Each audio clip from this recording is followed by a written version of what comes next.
দেখো ভাই, আজ দেখছো তোমরা ট্রাক্টরের মানে পাওয়ার টিলারের চাকার ওই সাইডের বেড কাটা হচ্ছে।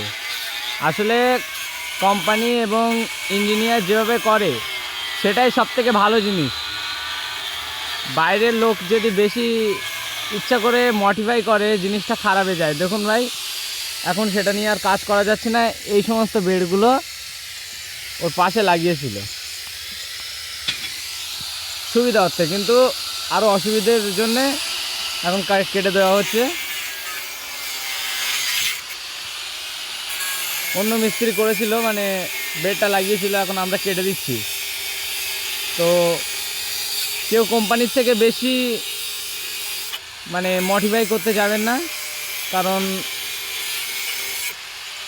তারপরে ফলাফলটা খারাপ হয়, আপনি কাজের জিনিসটা নিয়ে কাজ করতে পারবেন না। দেখুন, এটা অলরেডি কেটে দেওয়া হয়ে গেছে, এইরকম সরু ছিল আগে, আর তারপরে এই বেড বসে এই মোটা। ঠিক আছে ভাই।